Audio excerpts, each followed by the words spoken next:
a picture of some of his classmates? Pass it down. Who's that, Bobby Mercer? What are you doing with him? Where was that? Favorite player. Was it West Point? Was that West Point? What do you do? Come for Exhibition game. We play the Yankees in the Mets every year. Is that right? Yeah. I didn't know that. What'd you play? Shortstop? Shortstop, second base. You can turn that off, Doug. You want to do it up there. Yeah. Kingsley Fink Senior Day here in Southington. I'm John DeMello Sr., past commander of the American Legion, Kiltonic Post 72 in Southington in the year 1988, and your MC tonight. It is truly my pleasure to introduce Coach Kingsley Fink, head coach of the American Legion, Kiltonic Post 72, along with his beautiful wife of 27 years, Brenda, his loving mother-in-law, Nana Downing, his youngest son, Doug, his sister-in-law and brother-in-law, Dina and Randy Page. Unable to be here tonight are Kingsley and Brenda's sons, Lieutenant Kingsley Fink Jr., who is stationed at Fort Benning, Georgia, Kevin Fink, a graduate of Florida State who resides in Fort Myers, Florida, and Brent Fink, who is a senior at Gardner and Webb in North Carolina. We will begin today's the program tonight after dinner, but at this time, I would ask if you would allow me this opportunity to say a special prayer. Dear Lord, tonight we gather to honor one of your children. I do not know whoever said every wish would be heard and granted, but we ask you to hear our prayers, our wishes, our hopes. I know that you have reasons for everything that happens. I know that one day we will understand why bad things happen to good people. Dear Lord, we ask you to watch over Kingsley and his family. We ask for peace on earth. We ask for the hatred in the world to disappear and the love in your heart to be part of all of us. May those that hurt be healed. May those that grieve be comforted. May those that are lost be found. And may those that have joined you in heaven be blessed. Lord, as we remember those that died at the World Trade Center, at the Pentagon, and on the airplane flights in New York, Washington, D.C., and Pennsylvania, may they be blessed. May their families be comforted. May we also remember tonight a special father and husband that passed away last week, Gary Silvestri, an outstanding coach from the Northern Little League. May you comfort his family in their time of sadness and sorrow. Thank you. Dear Lord, for listening to our prayers tonight. We look to you for miracles, or we'll settle for hope. Please bless our world, dear Lord. Amen. We'll be back shortly. Enjoy dinner.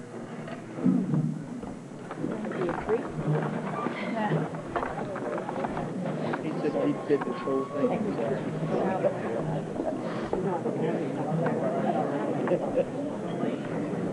The funny part of this one is the life and He was hurting. he was hurt. I'm going And the other, to say that.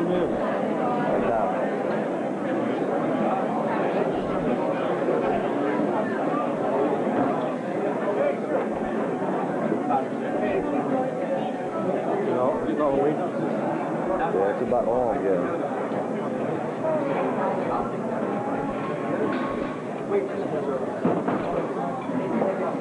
I got Brenda feeding him out. You got the videotape on it? Yeah, I got this thing going. I'm trying to get my dad's fat, like, that whole table is like dad's football team. Like, that table's without. That's all mine, right? So on the tripod? Yeah. I forgot to turn it on. Now, so I'll do it right after the I recorded it on here. Yeah, I got the whole first part. I'm trying to record my dad's football team, but I can't. I am holding it. I'm holding it right at it. It's a lot easier, folks. I like doing it like this. These are all, there's a couple guys missing. Look, I didn't have to talk to you. Do you know John?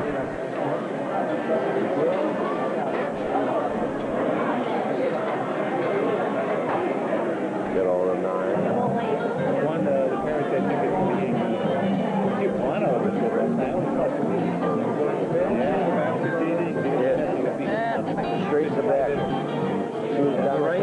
straight. Just look straight and all like that. Giving you directions to the bar. My daughter, high school. You know, she was a little kid.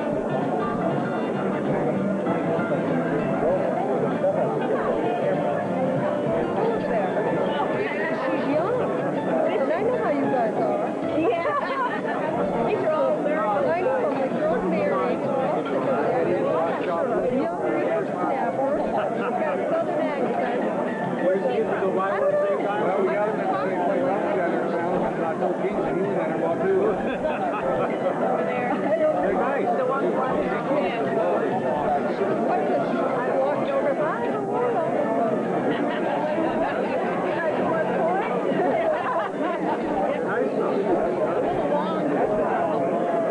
Are you filming?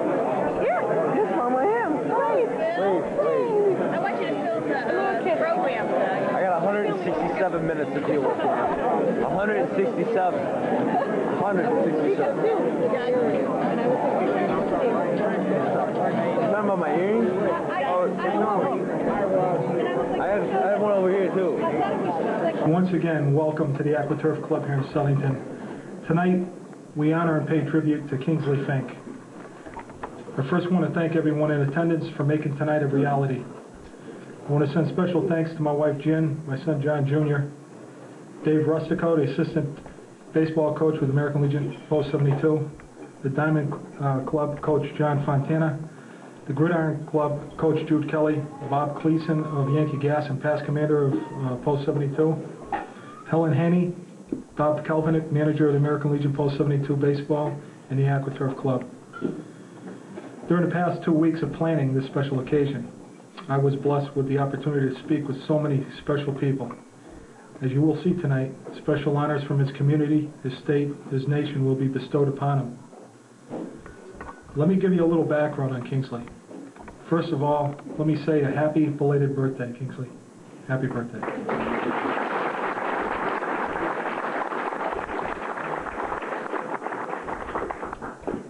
Coach Kingsley was born on September 24th, 1952, to the late Nellie and Joseph Kingsley Fink in Daytona, Florida. Kingsley has a brother, Jody, and two sisters, Jill and Jamie. Kingsley attended O'Galley High School in Melbourne, Florida, where he met Brenda, his high school sweetheart. After graduation, Kingsley received an appointment to the United States Army Military Academy at West Point from 1970 to 74. His love for sports, football, and baseball are well noted and documented from Florida to West Point to Connecticut. Kingsley served his country on active duty during the end of the Vietnam era from 1974 to 1979.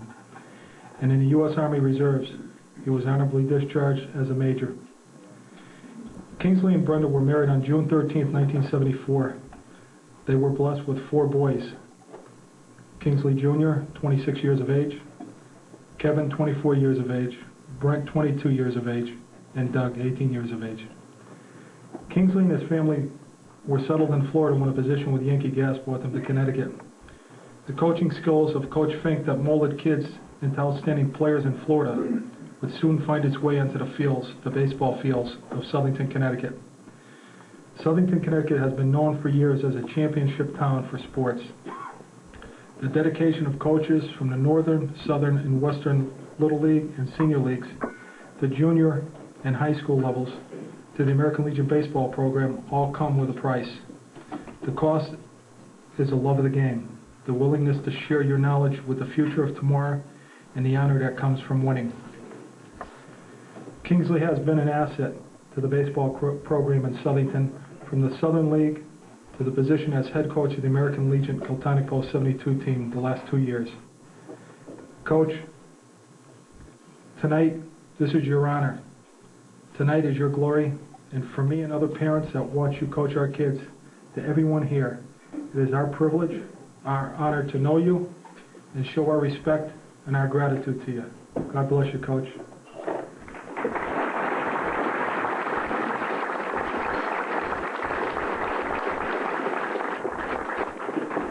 At this time, I'd like to call upon State Representative Chris Murphy from the 81st District to make a presentation.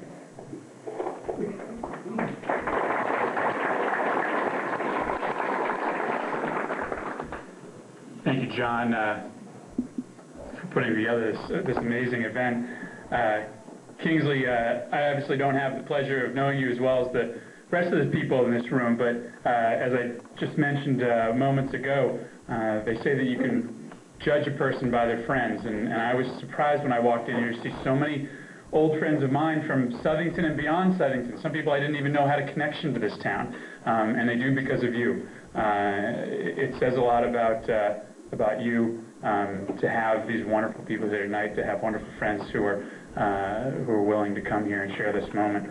I have one of the moments you'll see tonight. I have one of the less exciting ones, so I volunteered to go first. I have the honor of presenting you, and we won't make you come up and get each one of these, so I'll leave it up here when I'm done. But I have the honor of presenting you with an official citation from the state of Connecticut, and it reads like this. State of Connecticut General Assembly official citation introduced by Representative Christopher S. Murphy, the 81st District, and the Southington delegation. Be it hereby known to all that the Connecticut General Assembly hereby offers its sincerest congratulations to J. Kingsley Fink, Sr. in recognition of your lifelong dedication to your community and family. As a loving husband and father, a Vietnam veteran, and an active member of the Southington sports community, you've touched the people of Southington in so many ways. The entire membership of the General Assembly extends its very best wishes on this memorable occasion and expresses the hope for continued success given this 26th day of September 2001 at the state capitol, signed by President Pro Tem of the Senate, Kevin Sullivan, the Speaker of the House, Moira Lyons, and the Secretary of State, Susan Beiswitz. Congratulations, Kingsley.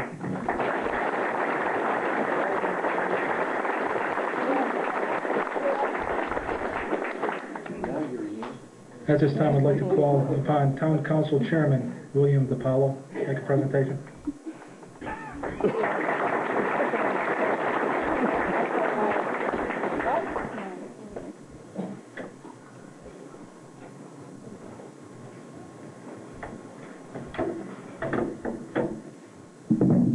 I guess I have the second, less happy job, or less likely job here. First of all, on behalf of the town of Southington, it's really an honor for me to be here tonight at this occasion. I do think we owe a great round of applause. It took one person to put it together and many to help him, but the idea started with John DeMello and his wife Jen, and I think they really deserve at this point, on behalf of the town, a great round of applause.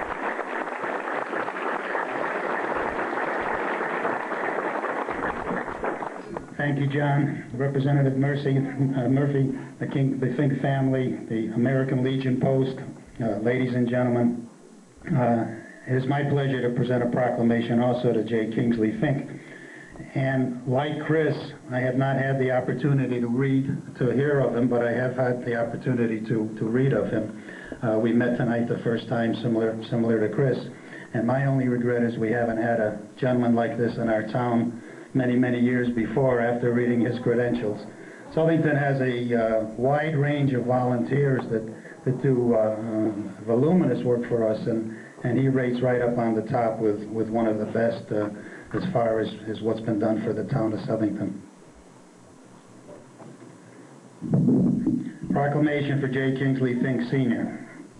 J. Kingsley Fink Sr. is a man of inspiration to his wife Brenda, his sons J. Kingsley Jr., Kevin, Brent, and Doug, and to the youth of Southington who have been coached by him in both the Mickey Mantle League, where he acted as assistant coach in 1998 and coach of the league champions in 99, head coach of the present team representing the Southington American Legion Kiltonic Post. The experience and strength and character of Mr. Fink has brought to Southington stems far back in the early 70s, while at the United States Army Military Academy at West Point, his sportsmanship in baseball and football were well known and recorded. He served our nation with dignity, pride, and respect as United States Army officer during Vietnam, retiring with the rank of major. Mr. Fink, with dedication, has instilled a love in sports in his players and has filled his life with coaching. He coached Army Pacific baseball and football in Honolulu, baseball and football in Southeast High School in Bradenton, Florida, youth baseball in Naples, Sarasota, Daytona Beach, football at Berry and Collier College, High School in Naples, youth league baseball in Naples, Fort Lauderdale, baseball at Western High School, college levels in Fort Lauderdale, Florida, from 1993 to 97. recognition and appreciation of J. Kingsley Fink's years of dedication, service, and contributions to the youth of the town of Southington. I, William V. DiPaolo, Chairman of the Southington Town Council, on behalf of the town of Southington and the Town Council, declare September 26, 2001 as J. Kingsley Fink Day in the town of Southington. Congratulations.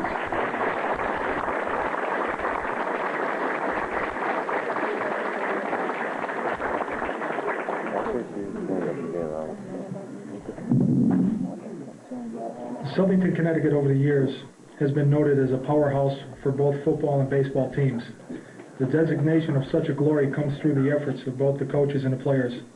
The coaches, such as Southington High School head baseball coach John Fontana and Southington High School head football coach Jude Kelly, command and demand that each player possesses the attitude, the respect, and the knowledge, as well as the ability for the game. It is my pleasure and honor to introduce John Fontana as our next speaker, and I would also like to acknowledge Jude Kelly, who's out here in our audience. John Fontana.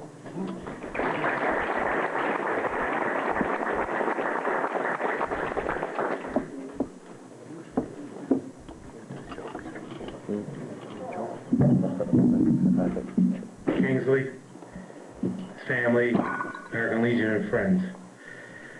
I think I'm a pretty tough guy. And John DeMello called me up and he said, "John, would you say a few words?" And I said, "Yeah." And I hung up the phone. And my wife said, "What was that about?" And he said, "He asked me to say a few words." And she said, "You're going to be able to say a few words?" And gee, now that I think about it, I wish the heck she hadn't said anything to me. But we had a meeting last night, and I came home, and she said to me, "Have you put together anything for Kingsley?" And I said, "No." I said, "I'll do it tomorrow when you and Alyssa are at school." So my daughter's dog and I sat down today, and I tried to reflect back, and I wrote some things down. I always try to think in a positive way about everything, if you know me. No matter what happens in life, I try to put that positive aspect in front. So I sat there and I thought back a few years. As most of us do, we follow all sports. And I knew of Kingsley Fink long before he knew of Southington, Connecticut. Years later, the name again appeared as I heard he and his family moved to Southington and his son was playing ball at Kennedy. When I first saw Kingsley, he was hanging on a fence at Southington High School, watching practice, and I thought, here we go again, a new parent coming to town and telling us that his son was as good as Babe Ruth. Kingsley proved me so wrong. He and I have been very close, talking before, during, and after every practice and game. We have discussed players during the Legion, Fall, and Winter Leagues. His son played an entire freshman season with the freshman team when he could really have played JV ball. He has been present when I really ripped into Doug for slacking off, and during all of these times, he never, ever even mentioned his son or how we handled him. Without question, he is a different parent. Kingsley has a great love for other kids, as you well know, and seems to find goodness in every young person, and would quietly plead a player's case to me privately or what he observed. Kingsley was a great athlete, is a great coach, parent, husband, and is a good friend.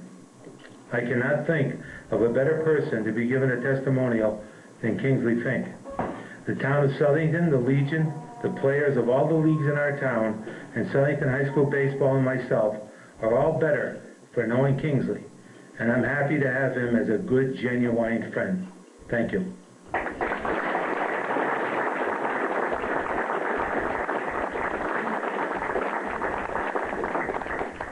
At this time, I'd like to call Tony Jakowski up there. Tony. Matt Denorfia. Sean Salvatore. Jason Rustico. John Deneau. Jim Griglin. John DeMello.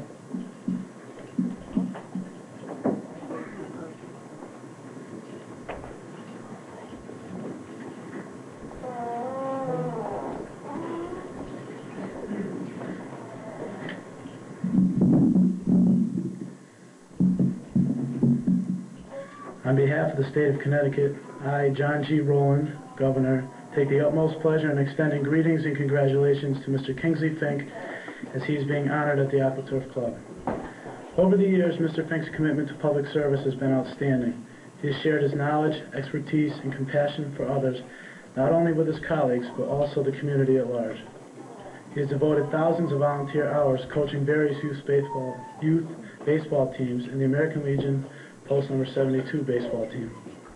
Mr. Fink is a truly exceptional and inspirational leader, and this testimonial is a tribute to his outstanding character. With strong family and community convictions, he has set a fine example for all of Connecticut's residents to follow.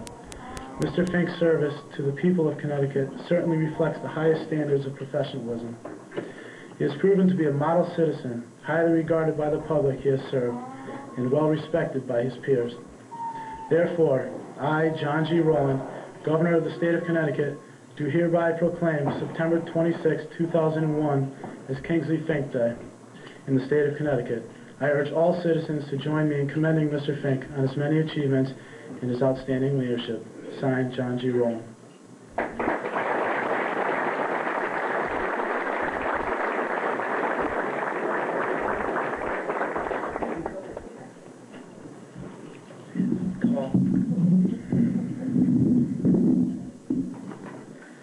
Dear Mr. Fink, on behalf of the state of Connecticut, I want to say thank you for your service and dedication to the many youth in the Southington area.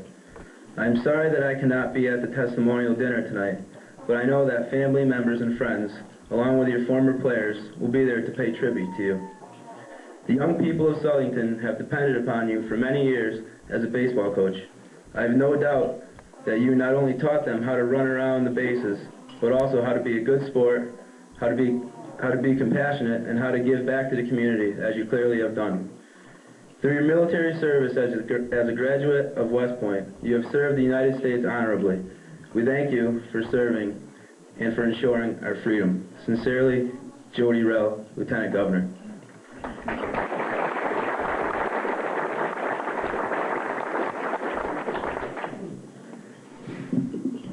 Dear Kingsley, it is an honor for me to join your family and friends who have gathered to pay tribute to your exceptional years of service to our country, our state, and the town of Southington. You are truly worthy of special recognition.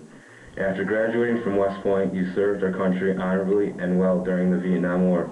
As your United States Senator, I welcome this opportunity to express my personal gratitude and that of America. Kingsley, you have created a remarkable legacy. From Hawaii to Florida to Southington, Connecticut, hundreds of young athletes have benefited from your wise counsel and guidance, both on and off the field. Your work has been and continues to be a tribute to the remarkable difference one dedicated and talented coach can make in the lives of young people. I commend you not only on a job well done, but also on distinguishing yourself as a devoted husband, father, and friend. Tonight is our opportunity to thank you for all that you have given to others. Your life examples lights our way. Sincerely, Christopher J. Dodd.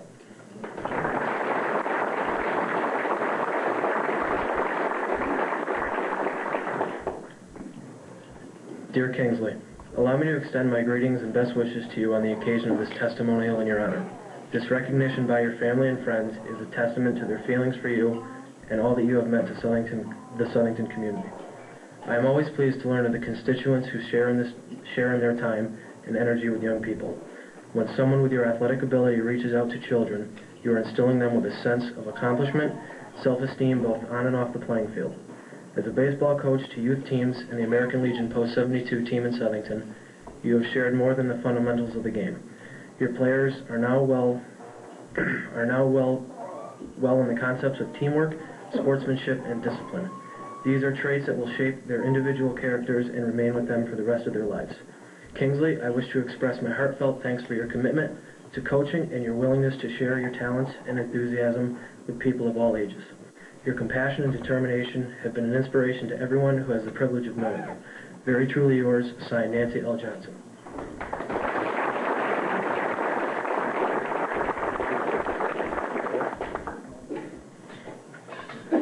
Dear Mr. Fink, Due to a previous commitment, I am unable to attend this evening's testimonial in your honor. However, I do want to express my sincere gratitude to you on behalf of all the veterans in the state of Connecticut. You served our nation with distinction during the Vietnam War and were honorably discharged with the rank of Major. After leaving the service, you turned your attention to your community and its young people. On their behalf, I thank you for the countless and sometimes difficult hours you spent with them. They are all better Americans today because of you. You have met and conquered many adversities throughout the years. Today, you face yet another challenge. We can all learn much about life with the way you are accepting certain things. You do this with dignity, faith, and with grace. Congratulations for being honored tonight, and God bless you. Sincerely yours, Eugene A. Migliero, Jr., Commissioner of Veteran Affairs.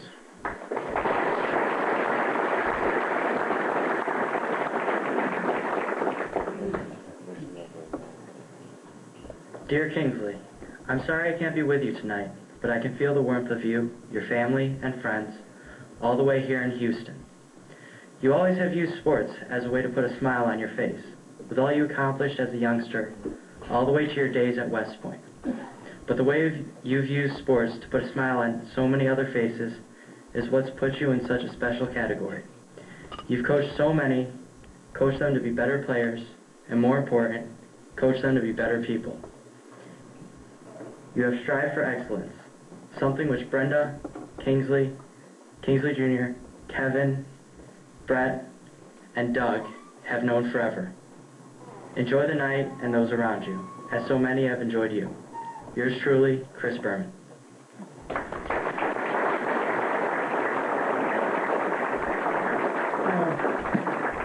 Kingsley, I got a little note here, because I asked Brenda, remember before you came over and I gave you a little tour of ESPN? And I asked Brenda, who would Kingsley like to meet? And she said, I think Chris Berman. Well, I talked to Chris and he says, by all means, I'd like to meet Kingsley. Let's talk Friday or this weekend. I'll be meeting with him Sunday and we'll set that up, okay? Thank you.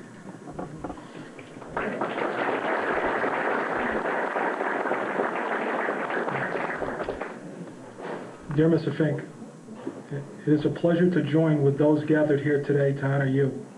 You are to be commended for your years of work with our youth as a coach. Thank you for your dedication, which I know will be remembered by the many people whose lives you have touched over the years. Best wishes for an enjoyable time of tribute. Sincerely, Jeb Bush, Governor of the State of Florida.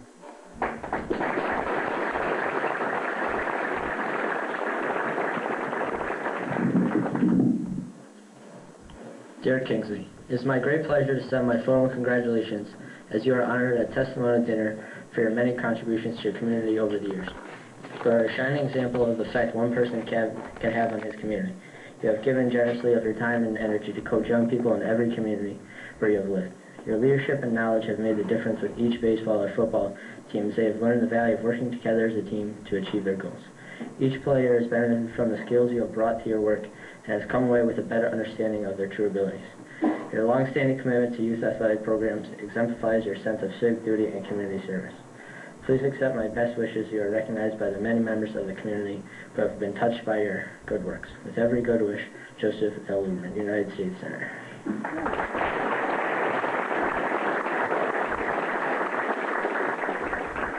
I also have something that I wrote myself for Mr. Fink. I first met Mr. Fink in 8th grade when he and his family moved from here from Florida. I had met Doug Ray because we had a couple of classes together. It was at the first Kennedy baseball game when I met Mr. Fink. I still remember the day. It was warm enough so that everyone had on shorts in the stands. But there, sitting in his chair behind the backstop, sat Mr. Fink, dressed in a jacket, pants, gloves, and a winter hat. Now, if you've ever been to one of Doug's games, you know that it's a staple to see Mr. Fink, unless it's over 95 degrees, in his jacket, pants, gloves, and a winter hat, stationed in his chair, directly behind the backstop. Unless, of course, he happened to be coaching that game. My first year of playing baseball for Mr. Fink was that same year. I started when I was 14 years old playing for the South Mickey Mantle team, and ended last year as I completed my second year of Legion. Now I would never tell Mr. Fink this, but he has been the only coach to let me pitch since my father coached me in Little League, and I really appreciated the time I got on the mound. I think next year will be my last year on the mound, unless one day I end up breaking one. Since the first day I met Mr. Fink, he was the kind of guy who, if you gave him respect, he would get it in return. I knew that I always had to be on my best behavior, not only on the baseball field, but off it as well, because I knew that not only was I representing myself and my town, but also Mr. Fink as a coach, and I would never want to do anything to disappoint him or tatter his good name. Mr. Fink taught me a lot about not only baseball, but also about life in general. He taught me that baseball is just a game, and that there are many more important things in life. So now when I strike out, I don't throw my helmet and have a fit. When I make an error, I don't put my head down and mope, because now I know that baseball is just a game, and there's much, much more to life than that. Mr. Fink is not just a baseball coach to me. He's much, much more. He's more of a second father to me. Mr. Fink's a hero to me and should be an inspiration to anyone fighting an illness or disease. When he found out he was sick, did he just sit around feeling sorry for himself? No. Do you know what he did? He got dressed for another one of our games and came out and coached us, just as he had done the last 4 years. And every day we'd practice, he would be there, so exhausted from therapy he could barely stand. But he'd be there telling me during batting practice to keep my back foot planted and not roll my wrists. After every game, Mr. Fink would get back on the bus and collapse in a seat. He's a true warrior and has earned the respect of not only the baseball players and parents, but of the community as a whole. Mr. Fink is truly a hero.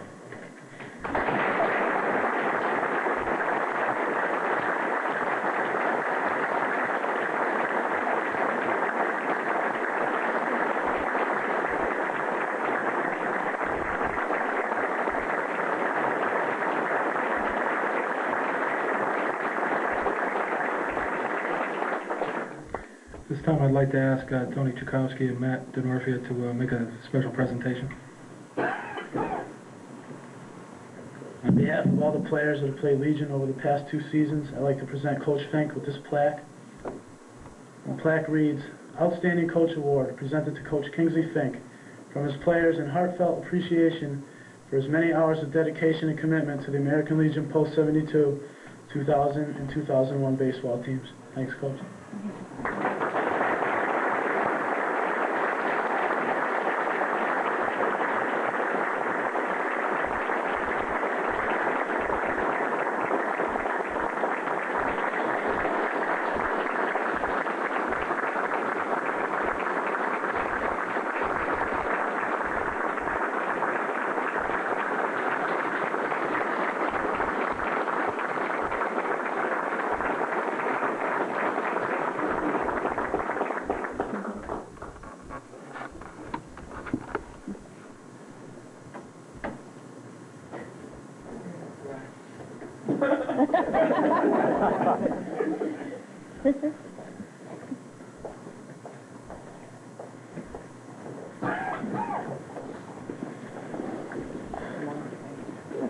During the last couple of weeks, I got to meet some unbelievable people. When I contacted West Point, where I knew Kingsley went to the academy, well, shortly thereafter, man, did I get some replies from all over the country, and there's some super, super classmates. Got to meet a few here today. For Kingsley, there was a few that called my house. I know they called yours, and there's a few more that called today, and they'll be calling you this week. Freddie Polk, he called. He couldn't get out of St. Louis. He was trying his hardest, but the plane was canceled. He wants to send his regards, and he said he'll be talking with you shortly. At this time, I'd like to call Mike Mayhem. He's representing the graduates of West Point. He's a retired lieutenant colonel. Mike is going to be making a special presentation.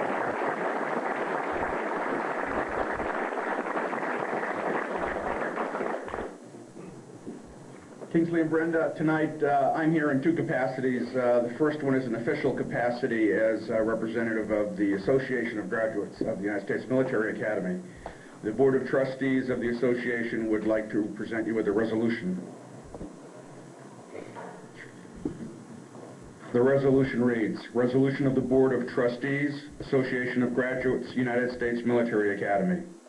Whereas J. Kingsley Fink, Sr. has served his alma mater and his country with distinction and valor in a wide variety of assignments and positions of leadership during a career beginning in 1970 when he first entered the United States Military Academy as a new cadet.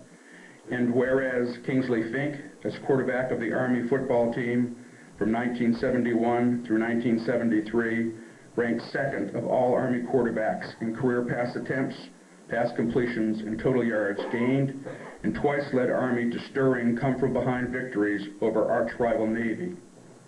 And whereas Kingsley Fink's outstanding play and leadership enabled Army to win the first Commander-in-Chief's trophy in 1972 by defeating both Air Force and Navy. And whereas Kingsley Fink, during his first 5 years as an Army officer, and since then throughout his civilian career, has selflessly dedicated himself to coaching, mentoring, and helping the youth of America, therefore be it resolved that the officers and the trustees of the Association of Graduates, United States Military Academy, on this 26th day of September 2001, do hereby commend and honor J. Kingsley Fink, Sr. for his lifetime devotion to the ideals of the Military Academy, expressed in the West Point motto, Duty, Honor, Country. And to sign, John A. Hammock, Chairman, CEO, Association of Graduates, United States Military Academy.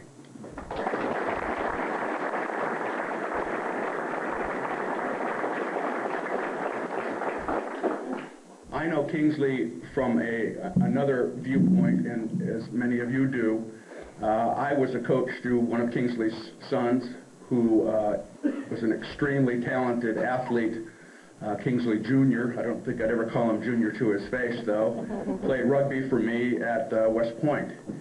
And as many of you I know in this room are involved with coaching, I'm about ready to divulge a secret of coaches, and that is that coaches coach because of the tremendous experience it is to see young boys develop into young men. Often when we coach, we don't see frequently enough of the parents there with us, and many of them miss this miraculous change, and it's really a shame. I think that in the years of my coaching, I never saw a more dedicated pair of parents than Kingsley in attending his son's games, and when I spoke to the team, Kingsley, they asked that I tell you that you are in their thoughts and their prayers, and they'd like to leave a rugby ball with you.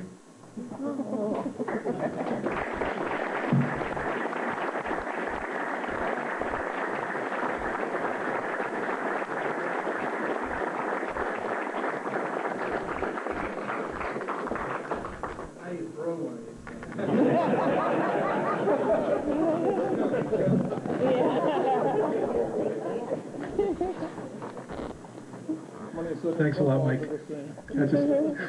At this time, I'd like to call Bob Kenny. He's a retired sports information director from West Point. Bob.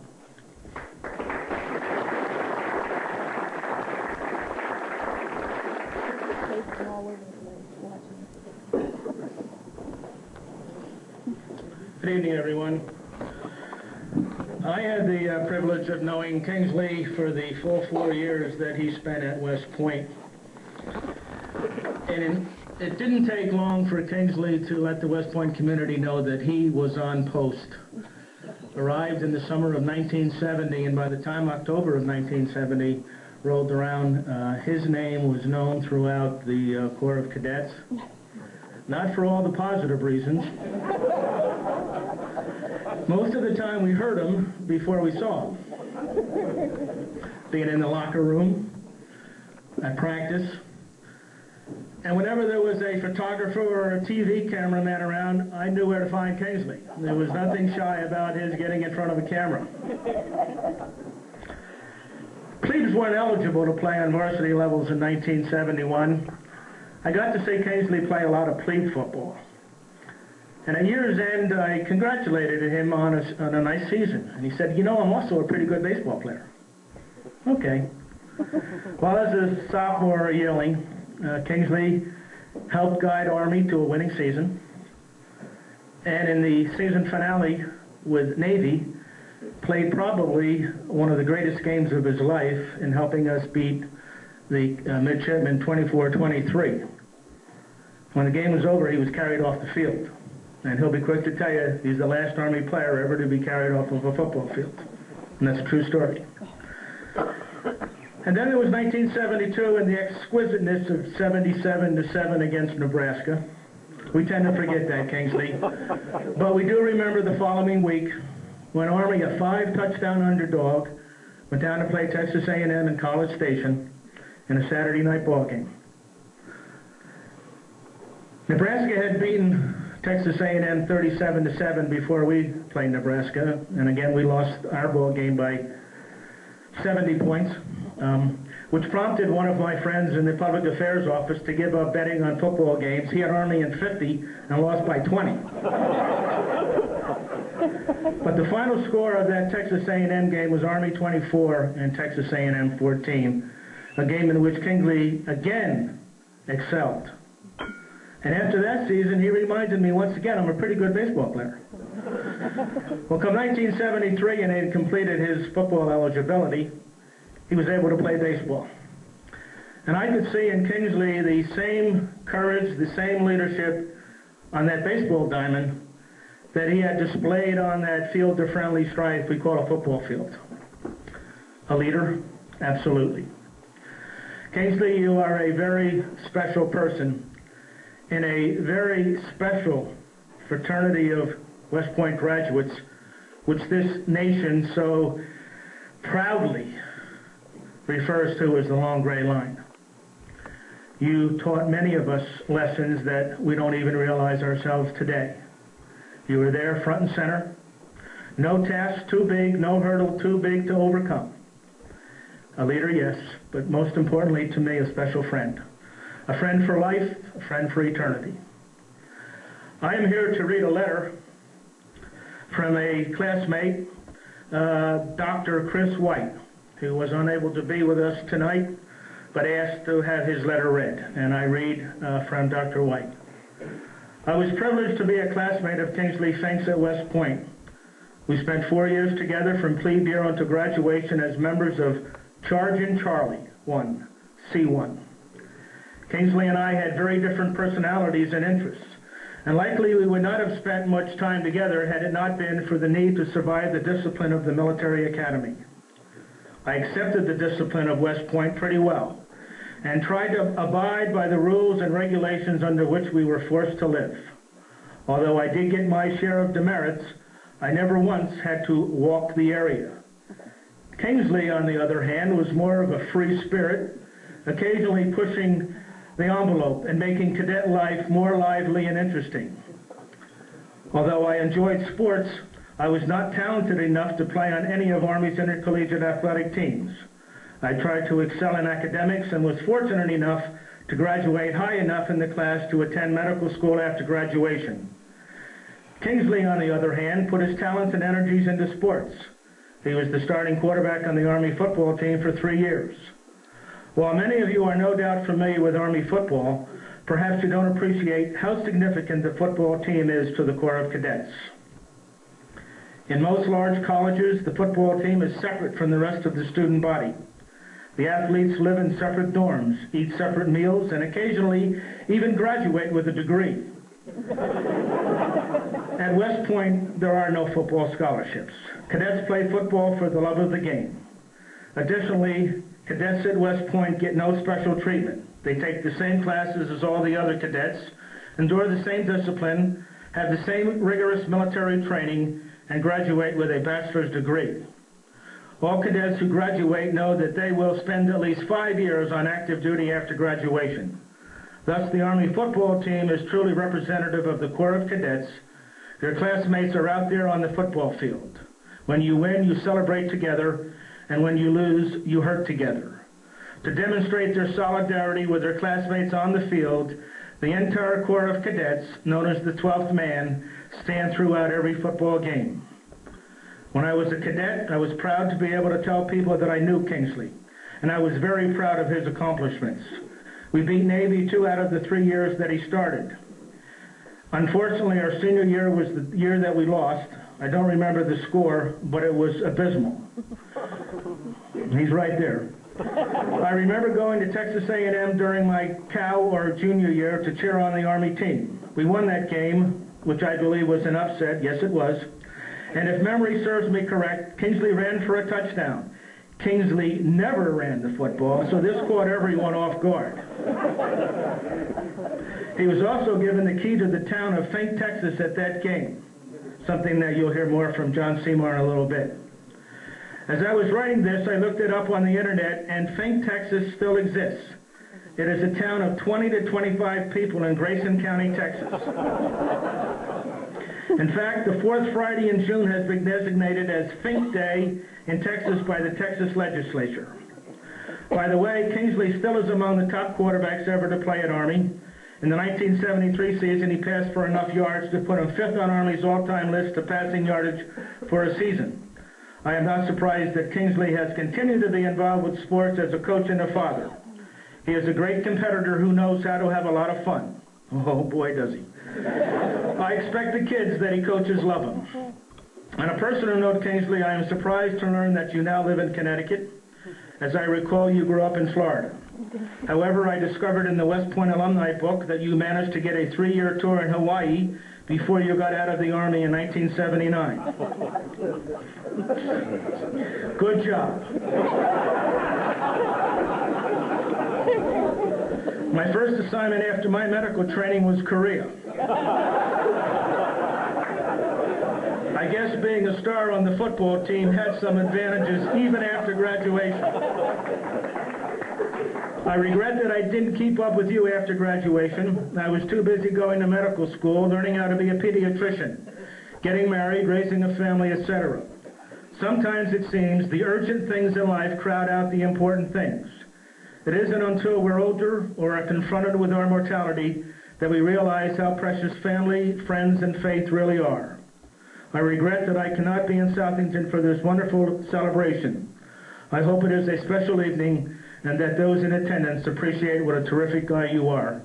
Your classmate and friend, Chris White, M.D. And I would echo, Kingsley, what a terrific guy you are indeed. God bless you.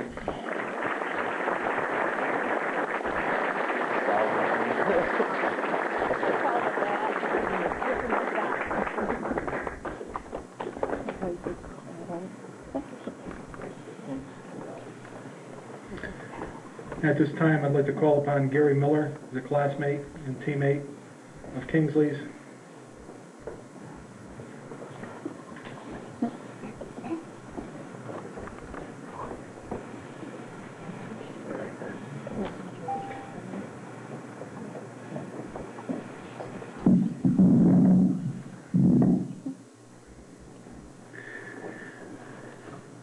Kingsley, I had the pleasure of being a teammate with you in football and baseball. I didn't have the pleasure of being in the huddle on offense because I played defense. And I can share with a lot of my classmates that our team built a lot of character in the final senior season when we had a difficult season. But my father, who often was there when we came out of the locker room, he was very faithful, and he was always there as a faithful supporter. And he told me, Kingsley, before I left, to make sure that you know that you're a special young man in his eyes, and you always will be. And I can still vividly see in my mind when I would stand to the side, and there would Kingsley come out in our senior year, and there was my father, who was also a quarterback. My father was an all-European theater quarterback in World War II and played in front of General Eisenhower and Queen Wilhelmina. So from one quarterback to another, they would embrace. And when I told my father that I was going up to a testimonial dinner, he just made sure, Gary, please give my best to Kingsley. So I'm just passing that on to you, Kingsley. Some of you have known Mr. Riley, who writes a column in Sports Illustrated. And I just wanted to share some of the words that he wrote in a recent article after the World Trade Center entitled Four of a Kind. The huge rugby player, the former high school football star, one-time college baseball player, and the former national judo champ were all passengers on the infamous flight traveling from Newark to San Francisco, United Flight 93. Shoved together were four remarkable men who didn't much like being shoved around. One was named Mark Bingham, age 31, who helped Cal win the 1991 and 93 National Collegiate Rugby Championships. He was a surfer, and in July he was carried on the horns of a bull in Pamplona. 6'5", rowdy and fearless, he once wrestled a gun from a mugger's hand late at night on a San Francisco street. Tom Burnett, medical research company executive, age 38, was a standout quarterback for Jefferson High in Bloomington, Minnesota, when the team went to the division championship game in 1980. Jeremy Glick, age 31, a businessman, 6'2" and muscular, was the 1993 collegiate judo champ in the 220-pound class from the University of Rochester, New York, a national caliber wrestler at Saddle River, New Jersey Day School, and an all-state soccer player. The fourth, Todd Beamer, a 32-year-old sales account manager who played mostly third base and shortstops in 3 seasons for Wheaton College in Illinois. The rugby player picked up the airphone and called his mother in Sacramento and told her, "I love you." The judo champ called his friend Liz at her parents' house to say goodbye to her and their 12-week-old daughter Emmy. But then, in the calls, the quarterback, he made a call to his wife Dina in San Ramon, California.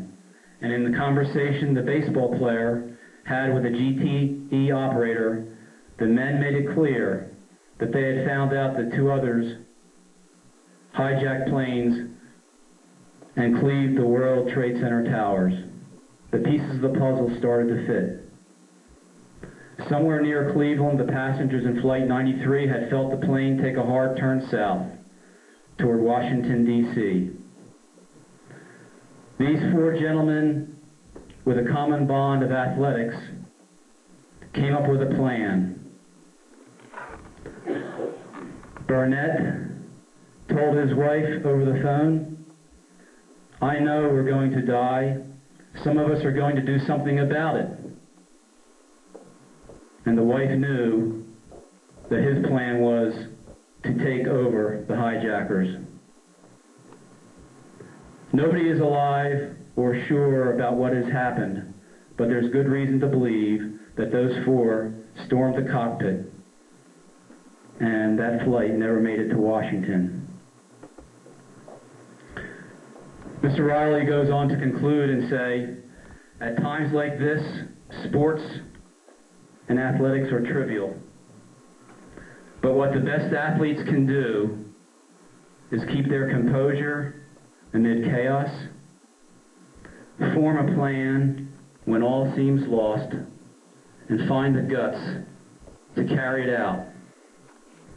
And maybe that's why that the Capitol isn't a charcoal pit." Kingsley did play baseball. When we went down to Florida in spring training, Kingsley put his arm around me and said, "Gary, I'm going to show you some sights that you've never seen." There's where I learned about the Greyhound dog races. I didn't know there were ever such a thing as Greyhound races. I was just a country boy from Philadelphia. And I never saw those dogs run so fast in my life. And Kingsley turned to me and he said, "Miller, how about them dogs? Can't they run fast?" And I said, "Kingsley, they sure can. They can sure run faster than I, and I know they can sure run faster than you." Kingsley had a spirit, a real magnetic personality. He was just a great friend, and as all of us have heard tonight and witnessed, he was a man deep with faith. And as we were taught at West Point, we were not just taught about the ethic of integrity, but we were also taught about the ethic of the consideration of others. And I think in life, when you look around the world's problems, Many times our problems are attributed and go to the core fundamental of a lack of good communications and a lack of the consideration of others, which leads to ignorance and misunderstanding. Kingsley had no poker cards. He never held his cards close to the vest. He was an open book. He emptied himself every day on the practice field and the athletic field. And I think all the athletes here tonight, we would all agree that on the classroom of the athletic field, we probably learned more about life and how to get along with people. And Kingsley, you lived that. And you shared that, I know, with those young men. And we heard that young man tonight share his personal beliefs and his story about what you meant to him. I think we all felt the same.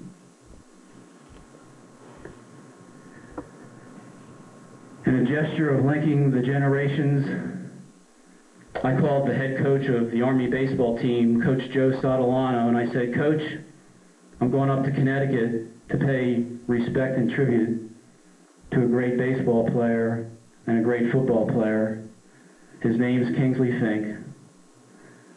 He hit a grand slam against Colgate, so I know, Kingsley, you can hit the ball. He could throw another ball besides the football, and he did a great job in the infield playing shortstop or second base, wherever Coach Tipton would employ him. Kingsley say, just let me have the ball. He ran around the bases with enthusiasm, and Coach Joe said, what are we going to give to Kingsley? And I said, Coach, what's your thoughts? And he said, let's give him a jersey. So Kingsley, on behalf of the current Army baseball team, we'd like to present you with another jersey that we know that you'll wear proudly, that also has that infamous number 10. It also has, on the left sleeve, the American flag, which symbolizes Kingsley's civic passion, a true patriot.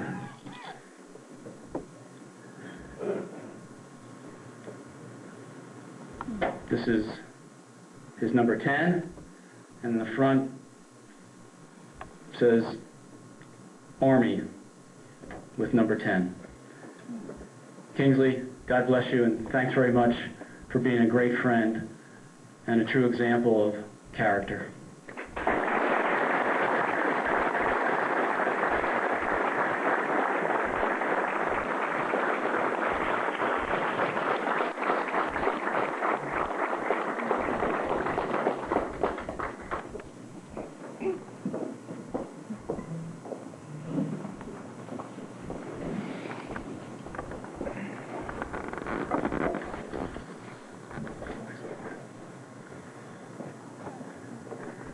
At this time, could I call upon John Seymour, former assistant coach at West Point, current athletic director at Lawrenceville Prep. John?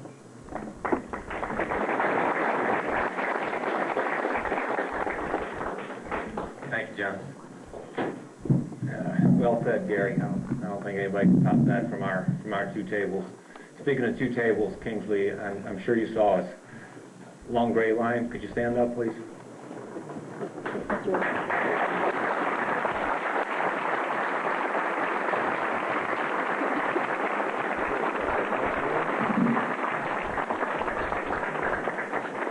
We had a saying, we really used to fire up the troops to have them get us ready for games. We used to get up and tell them, we're small, but we're slow. And it fired them up every time. You can't tell a lie at West Point, so that was the absolute truth. And I see Heather back there laughing. Jim Ward sent his daughter. Did you know that, Kingsley? Oh. Jim Ward, one of our teammates, classmate at Kingsley's from Columbia, South Carolina. Heather's over there.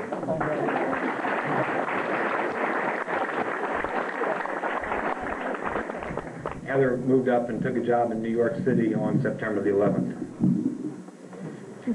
Talk about slow. Jim and Ed Francis and I were typical slow receivers in Army, and I'll show you the proof in a few minutes here. The town of Fink, Texas has not forgotten Kingsley. This is the weirdest story I've ever heard. But I finished my playing days after the 71 season. In the 72 season, I remember flying up to Mikey Stadium to watch Army play Nebraska with my wife, and we won't talk about that game. And then my wife and I started to drive across Alabama to watch the Texas A&M game the next weekend, and got scared, frankly scared to death in the middle of the night in the middle of Alabama. We didn't know where we were, what the heck was going on. We chickened out and came back, but missed the A&M game. But at halftime, the town of Fink, Texas named Kingsley an honorary admiral in the Navy of Fink, Texas. So that tells you something about Texans, and it tells you something about the Navy, which didn't win. But, it took all week. I finally got a hold of somebody in Fink, Texas. He wasn't the mayor, because the mayor was in the outhouse and never did get out of the outhouse. And I think somebody signed, I think there's an X on this, and then somebody else signed for the mayor. But the town of Fink, Texas sends a citizenship award to Kingsley for community service in Fink, Texas.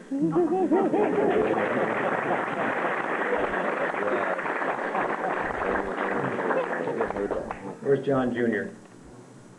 Where's John Jr.? John DeMello. Does it work? Like I said, I want to show you some evidence here. I don't recall ever a player being carried off the field at West Point.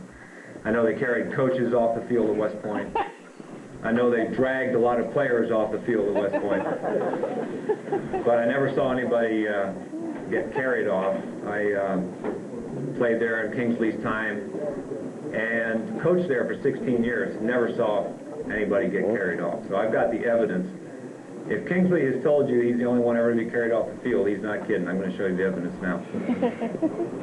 And by the way, I just want to say, I already have personally, but I want to pay my respects to Jude Kelly, because when I was recruiting for West Point for 16 years, I loved coming up here. And it's neat to see a guy, first of all, who looks younger than, I met him the first year, I believe was your first year here at Southern. Well, I probably knew you while you were at East Catholic.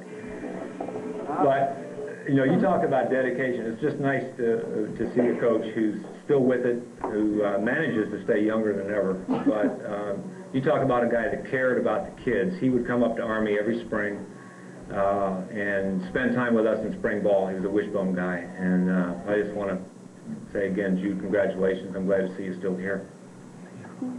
Now, you got it ready, John? Oh, lights are down here. This is the 1971 Army-Navy game. Was my senior year, and it was a lot of fun. We jumped out on these guys 16-0. And next thing you knew, in the fourth quarter, however, they were winning 21-16. And what you're going to see is the last minute or so of my senior year highlight film. And you're going to see our last touchdown and two-point conversion, and then us run out the clock and so on at the end. Did I hear sound, John? Yeah. Is there sound on? It might not be that close. All right, let's try it, okay?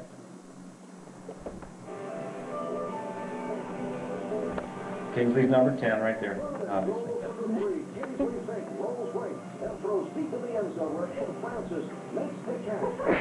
Ed is sitting right back there, number 22 sitting right back there. Oh my God.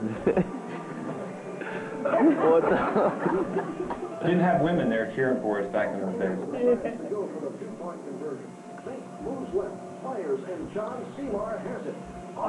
Right where it needs to be, as usual.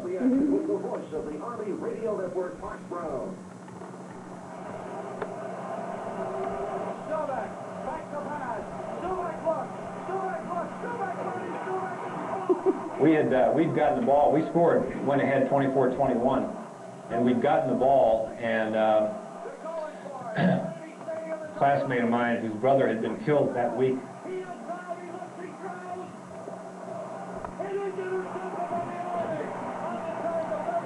played in the game anyway and fumbled and turned the ball back over. Right, it's coming up here in a minute. So we think we got in the bag here. We're going to fumble.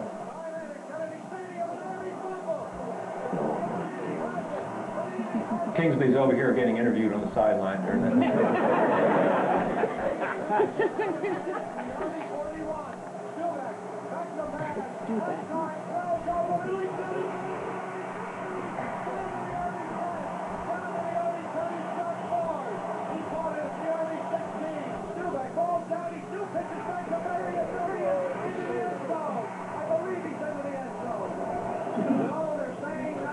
Navy scored, but the quarterback's knees are going to be on the ground here on the pitch. Best call ever made in the history of college football.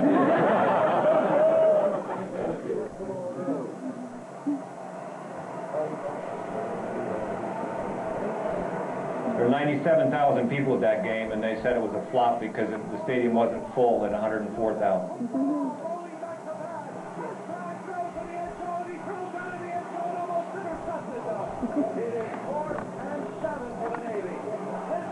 Fourth and 7. And number 65 was our 5'8", 195-pound linebacker, Pete Buka. 49 seconds left. Kingsley Fink with the ball again. That was Kingsley's longest run of the year.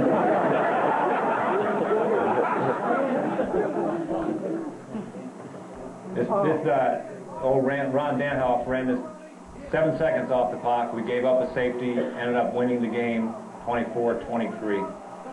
And watch what happens at the end. Unprecedented.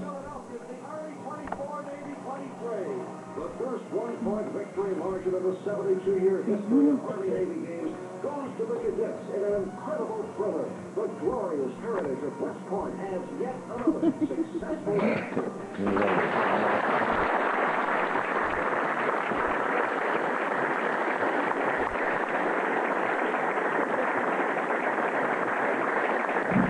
Kingsley, this is from the Army Football Brotherhood.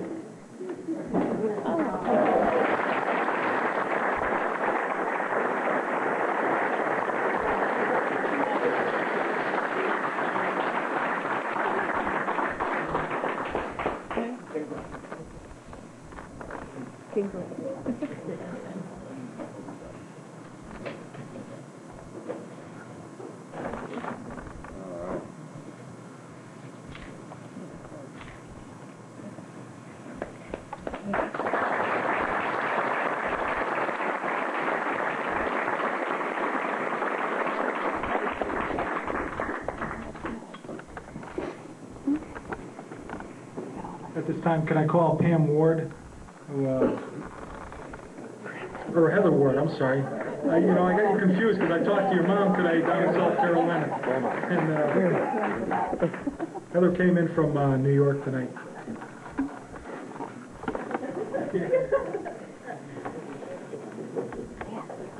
Hi, Kingsley. My name is Heather Ward, and I am here on behalf of my father, Jim Ward. Like John introduced, my dad and Kingsley played football together at West Point, and they currently live in South Carolina, but I recently moved to New York City, so he called me to ask if I would come up here when he found out about the dinner and share a letter that he wrote to you. Dear Kingsley, I have a lot of memories of our days at West Point. I remember how competitive we both were and how badly we both wanted to excel and win. I remember playing second-team quarterback our freshman year on the football team. I remember getting to go in against Montclair State in the second quarter because we weren't able to pass on them. We ran the option for the second half and came back to win the game. I most remember you keeping the receivers out for 30 minutes after the game because of your drive to excel and being unhappy with your results that day. I remember you coming in against Missouri early our sophomore year to lead us to an upset victory, and you're taking over the quarterback position from Dick Assa. I remember the great Navy win our sophomore year and the come-from-behind touchdown pass you threw Ed Francis to win the game. Who could forget the goal line stand and taking a safety on the last play of the game for a 24-23 win? I remember teaming up with you and catching some big passes to help win some games our junior year. And the great win at home against Air Force in '72, when they were 15th in the country. I remember the Georgia Tech upset our sophomore year, and who could forget beating Texas A&M at A&M our junior year after Nebraska whipped us at home. I remember your clutch passes at the end of the Holy Cross game to pull out a come-from-behind victory on Jim Barclay's field goal with less than 1 minute to go. I'm just amazed that a man who, can't find his car keys in the morning can remember all these things. I'm most impressed with this. I remember the great win over Navy on the blocked field goal that was run back for a touchdown. And I remember your great game against Tennessee, the first game of our senior year. I also remember the just missed come-from-behind touchdown pass against Georgia Tech that would have been our big win our senior year.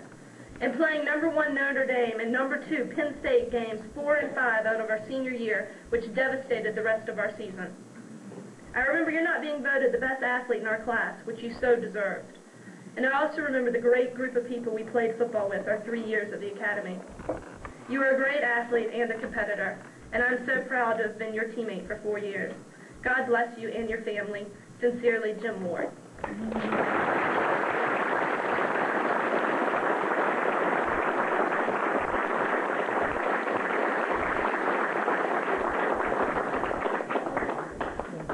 At this time, I ask Bob Kelvinick, who's the manager of the American Legion Kiltonic Post baseball team, along with current post commander Phil Watchie. Phil, make a presentation.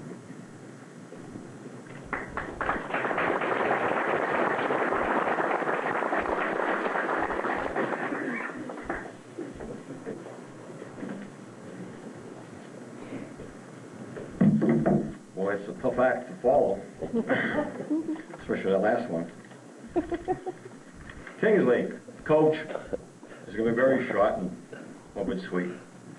On behalf of the Southington Kiltonic Post 72 American Legion, I'd like to present you with this plaque that reads as follows. Kingsley Fink, head coach, Post 72. A sincere appreciation for helping make American Legion's youth baseball possible, September 2001.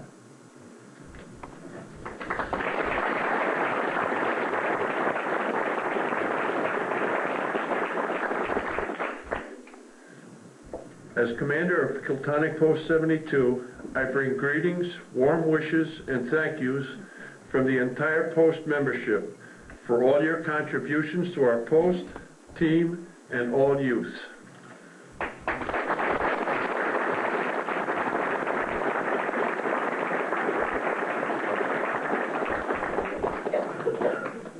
At this time, can I call upon Larry Wicks, who's the Director of Process Management for Yankee Gas Company and a co-worker of Kingsley Fink and a longtime friend.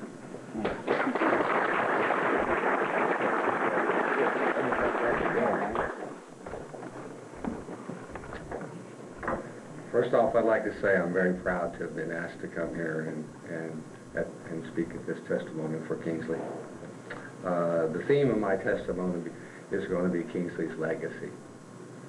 And I know as we go through our cycle of life, we will all end up facing what we know Kingsley is facing now. And I'm sure that when we face that, our legacy will come to our minds. And you know, the questions of how will we be remembered and what contributions have we made during our allotted time here. In Kingsley's mind, I know he's secure with his legacy, with his family, with his beautiful wife Brenda, with Dougie, Grant, Kevin, and Kingsley Jr., with his sisters, with all of his family. But I also want him to know that outside his family circle, that his legacy is also monumental. I first met Kingsley in the early 80s when he came to work for Fort Parallel because he couldn't make a living coaching in high school. And then I became his direct report when he inherited me as his district engineer when he was promoted as a district general manager in Naples, Florida, which was at that time the fastest growing district at Fort Parallel. His legacy to me personally, and I know this is true of others, such as my good friend Charles Jones sitting back here in the crowd, is that of a great leader. And although he's 10 years my junior, I consider him my mentor. Kingsley's philosophy to get him where he wanted to be, whether it be in sports or work, is to lead people and manage processes. And he also believes in the philosophy that leadership is a process. Defining leadership has always been difficult to put into words. I've always gotten by in defining it by using examples of Kingsley. Lately, I've had the privilege of reading some books some folks have given me and found out that there are two main schools of thought on leadership. The first theory is that you are born to be one. That you just got there because you were born to be one. And now the most widely accepted theory is that it is a process that you can learn. I know Kingsley believes in the latter. But we'll just do an investigation since I'm a process guy. Do a little root cause investigation and see if Kingsley's great leadership skills were just simply because he was born to be one. In the born to be theory, it states that leaders have five attributes that they're blessed with at birth that make others just want to follow them. The first of these attributes is height. That is, you have a tall, looming presence. That's a must. Now, I just want to clarify that. I said looming, not looming. Although Kingsley's no runt, he's also not all that tall. And certainly, he isn't looming, and again, I want to clarify that I didn't say looming. So I think on this one, we failed to verify that Kingsley was born with the attribute number one, that he has this tall, looming presence. The next attribute that it says in the theory of being born to be a leader is extremely good looks. Now, I'm not saying Kingsley's ugly. But it's kind of the same way as saying Dick Buskus isn't ugly. I admit he has a certain cuteness to him. But those extremely good looks like Cary Grant, Michael Douglas, or Tom Cruise, so I think we failed to verify attribute 2, that he was just born with these skills. The third trait that you have to just be born with it is fluency. That means to have a command of the English language. To say appropriate things. And to be able to articulate clearly. Now, if saying y'all, you really ought to, or mon in, is having the command of the English language, and you might have a chance of verifying that he was born to be a leader. But anybody who has heard Kingsley speak publicly would probably testify that this wasn't one he was born. Also, throughout Kingsley's career, as far as speaking appropriately, he has always had to have his own personal HR representative available to him at all times. To guide him, to counsel him, and sometimes to do some damage control.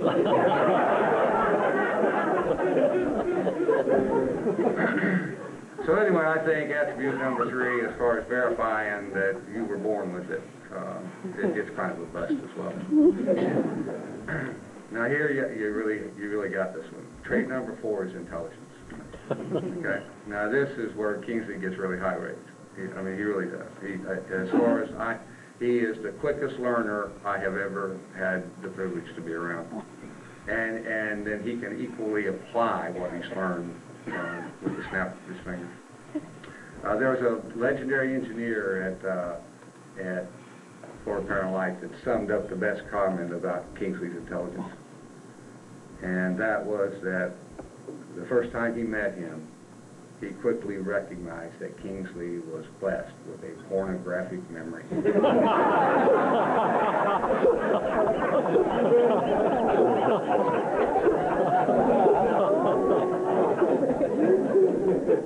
You can't get any better verification of intelligence. Kingsley, you got that one. The last attribute is extroversion. That means you're gregarious and you like to have a lot of fun. I think Kingsley pretty much could pass this one as well. He truly believes that the workplace should be fun. If you ever saw the amount of toys that he had in his office, it's just further evidence of his affinity to have fun. I just want to give a couple of examples of his fun-loving ways. When I was working for him, his office was directly down the hall from mine. It was quite a little distance down through there. And, of course, Kingsley never moved slow. I mean, when he came out of his office and headed toward mine, it sounded like there was a herd of elephants. I knew it was him. I was just hoping that he was going to turn the corner and go on past. But many times he would come into my office and close the door. I know I had to look like a deer in headlights. I mean, it scared me to death. I was, oh my goodness, what in the world have I done wrong now? But he'd just grin at me, half gas.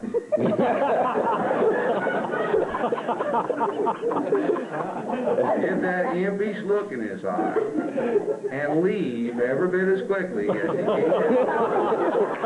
Only he closed the door behind him.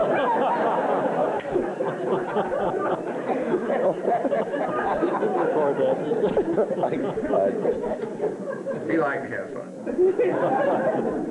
My second example will give testimony not only to his extroversion, but also to his very sharp mind. This incident happened when he was a director of meter reading and billing at FTL. And the vice president of that group, I don't know what he must have been thinking, but he went on vacation and left Kingsley in charge. So the first morning of assuming the reins of this group, Kingsley went to the vice president's office in the executive suite of the Ivory Tower in Fort Parent Light in Miami. And, of course, they had really nice offices up there. And I don't know if you all know about this. I know the people from the utility companies know this, but it's mandatory that every executive of the utility company have a TV set in their office so they can watch the weather. If you ever turn one on, the weather is never there, but that's why it's really a good reason to have a really nice TV set in your office. Well, anyway, this executive had this TV set in his office, and Kingsley went in there, the remote was on the desk, and he picked it up and turned it on. And what came up but Captain Kangaroo. We know what the VP was with it, right? Anyway,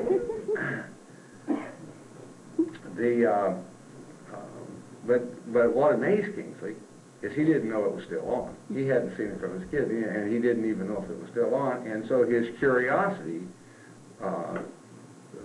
came about that he wanted to see if Mr. Green Jeans was still on the program.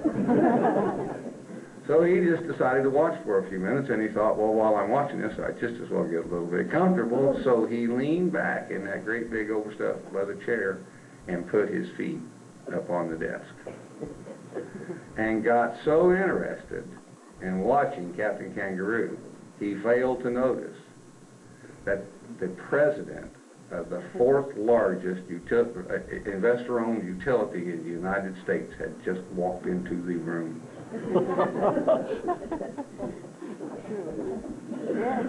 So, I don't know about you, but if that had been me, I would have pretty much been assured my career was toast right at that moment. But not Kingsley. He just looked up and said, "This is Captain Kangaroo." I didn't know it was still on. And you know what he said? Neither did I. And he said, I was just going to watch it for a few minutes to see if maybe Mr. Green Jeans is still on. And this man sat down on the edge of the desk and watched Captain Kangaroo with Kingsley to see if they... Did Mr. Green Jeans ever come on? No.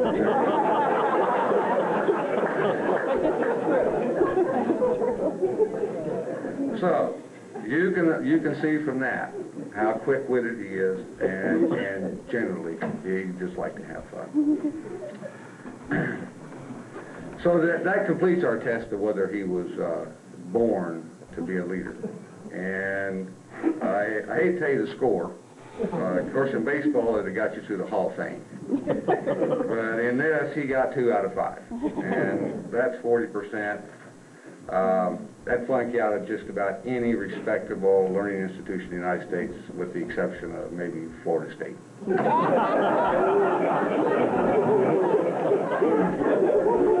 graduated from the University of Florida. So now I want to talk about what Kingsley believes in, and that's the process theory of leadership. When I was his direct report, I mean, he just didn't mentor young people like he did all these great young kids in here. He also liked old people too, and so he saw I needed help, and he decided to coach and mentor me.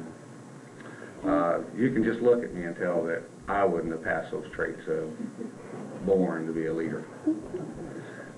So, anyway, the first thing he did is sign me up to teach a 3-day course in leadership principles. And he signed me up to do that because the instructor, one of the instructors for that, you needed to have 2 in your division, and one of them had abruptly resigned from the teaching duties of this course. That person who had resigned was Kingsley.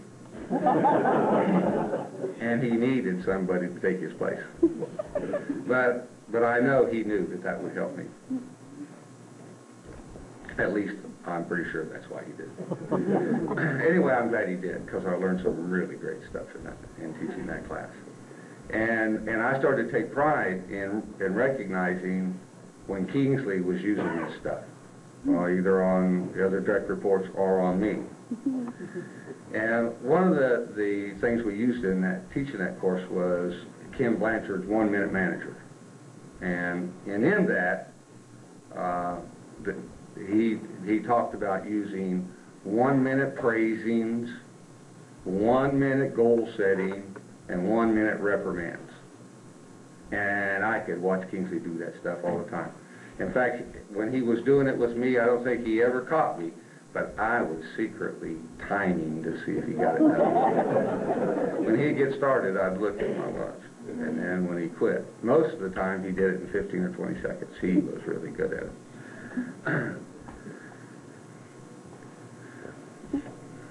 I just want to give you an example of one of his 1-minute praisings. And anybody wants to time this, just feel free to go ahead and do it. He'd say, "Larry, great job on the performance appraisals you did on your people. You had them in on time, and all the ratings were well documented. I wish all my directs were as good as you at doing these things, and maybe I'll get you to give them some pointers." Did anybody time that? I timed myself when I was reading this thing. It takes about 15 seconds. So I'm telling you, he was good. I mean, he was most of the time well under a minute. But if you just think about that, I mean, well, he let me know what I had done, exactly what I had done, let me know that I excelled in that. It made me feel good, and he didn't make the classic mistake of saying "but." You know, a lot of times you get that stuff, and then they'll say "but." You should have used spell check, or "but." You should have wrote bigger. I mean, he didn't do that. I left there feeling really, really good, and he was really a master at doing that. The next one was 1-minute goal setting. This was also one he was very, very good at. And you can go ahead and time this if you want. I'll give you an example of that. He said, Larry, your employee, John, is out of control in the amount of overtime he is working and charging. I need you to take care of this immediately so we can see significant improvement in the next pay period. Did anybody time that? Yeah, that was about 15 seconds. Good at it, I'm telling you, really good at it. And it was understandable. I knew exactly what he's asking me to. It was measurable. All the stuff for setting the goals right there. So now I'm going to tell you the one that he was the absolute master at it. And anybody who's ever had the misfortune of getting one of these things besides me knows what I'm talking about. And that was the 1 minute reprimand. Longest minute you have ever spent in your life.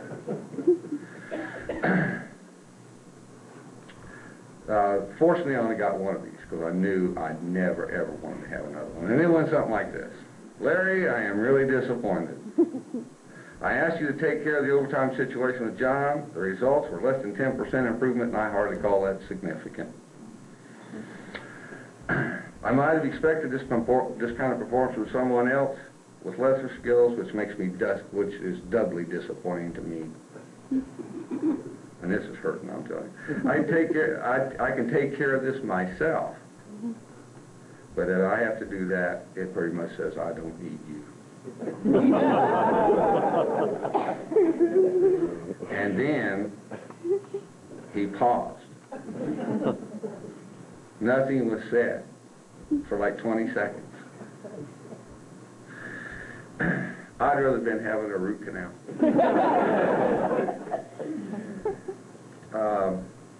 Then he said, I know you can straighten this out. Now go out and do it. So, without any shadow of a doubt, I made sure that I never, ever spent a minute of my life like that again. Has anybody else in here ever had one? Nobody admit to it, I don't think, but it was terrible. Another leadership technique that Kingsley used was what they call the Pygmalion effect. This is another thing they taught in this class. And that's basically, they call the self-fulfilling prophecy. It's what the movie My Fair Lady was about when Henry Higgins transformed Eliza Doolittle from a commoner to a lady. The one thing that kind of makes me mad about this is Kingsley used this on me too, but he was so good at this one, I never even knew he was doing it. And he did it twice to me. Once at Florida Power Line, and then again when I got a Yankee. And I'll tell you about each one of those. When I was at Florida Power Line, and he inherited me as a district engineer, he didn't even pick me, he just got me. He told me, and he told everybody else, that I was the best district engineer at Florida Power Line. Now, I knew he was blowing a lot of smoke at me. There are a lot of really, really good district engineers at Florida Power Line. There's a lot of them, and there's some really good ones. But he told me that, and he told other people that in front of me. And what that made me do is make sure I never disappointed him in that. It made me make sure that I did everything as I was supposed to do, that I performed just exactly like I was supposed to. Self-fulfilling prophecy. Then he did it again to me when I got up here. I came up here as a quality consultant. And he got me in a room with all of his direct reports, and he told them that I was a statistical wizard. Again, it just made me cringe when I heard him say that. So, it caused me again. I had to get out my statistics book. I had to bone up. I wanted to make sure that if anybody came to me and wanted some kind of statistical help or statistical information, that I would not disappoint Mr. Fink. I did another self-fulfilling prophecy. Another thing that happened in that, there was one thing that I could not find that I knew somebody was going to ask me, and that was the definition of kurtosis. So, and remembering that Kingsley has this pornographic memory, I figured he's probably remembered what this is. So I went and asked him. And he told me that he thought it was bad breath on a dog.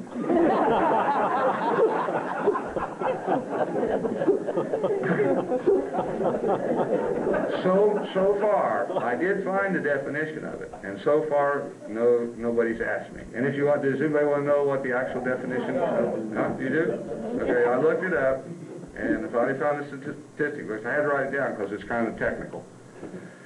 It's the precise statistical measurement to a confidence level of 99% of the degree of foulness of the odor emitted from the mouth of a stray dog.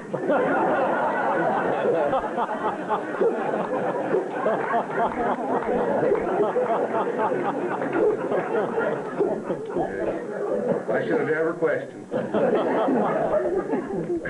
So anyway, Kingsley, seriously, I want you to know your legacy will always be with me. And I know it's that way with many, many others that's had the privilege of calling you their leader. And so I thank you, my mentor. I thank you, my friend. Your contributions to my life will always dwell with me.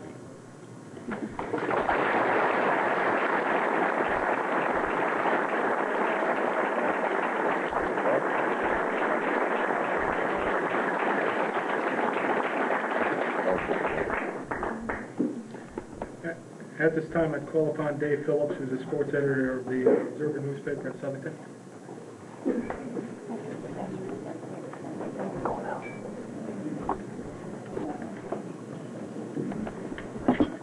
Good evening. I remember the day when I was told that Kingsley was taking the coaching position for the American Legion baseball program in town. I had a short bio on him that mentioned West Point. Having gone to a few games at Mikey Stadium with my father when I was a kid, I checked the Army website and found that Kingsley still is high on almost every list of career passing leaders at the Academy. He's second on the passing yardage, pass attempts, and pass completions list, all behind Lehman Hall. I remember watching Lehman Hall throw the ball all over the place, so I thought he had to be up there somewhere. Kingsley's also fourth on the all-time Army list for TD passes with 17. Doug, have you gotten to 17 already yet? He is 326 yards passing against Tennessee in 73, is second behind Hall's 385 against North Carolina in 76. From what I recall of Army football in the 70s, it was run right, run left, and run up the middle. So it's pretty amazing what Kingsley did back then when passing offenses were few and far between. Anyway, those numbers blew me away, so I knew this guy had to know something. After sitting down with Kingsley, I knew I was right. So many youngsters in Southington have been fortunate enough to get to know Kingsley and absorb some of his knowledge of both football and baseball. His genes have to be pretty good, as his sons have played intercollegiate athletics on some level, Florida State,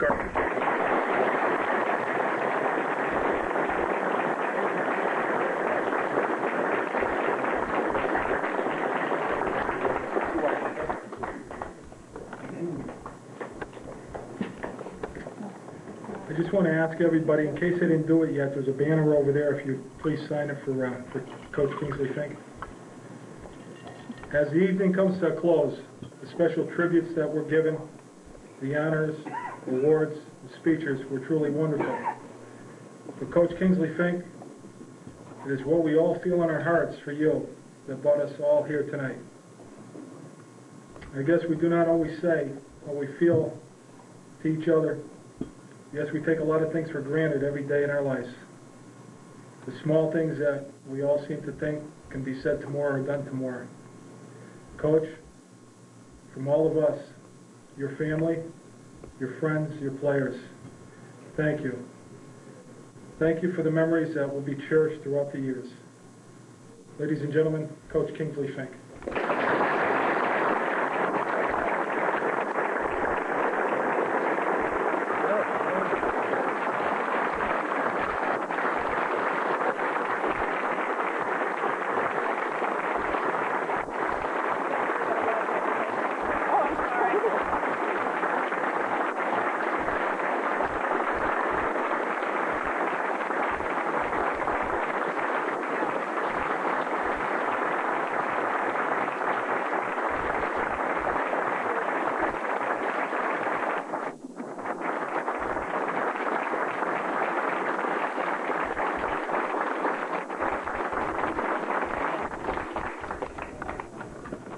That concludes tonight's program. I'd just like to thank everyone for making tonight possible.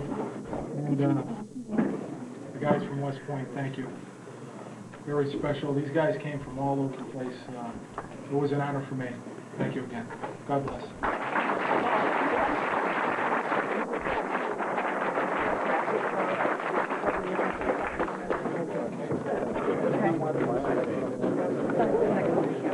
Give me a leader.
I don't think so. I think so.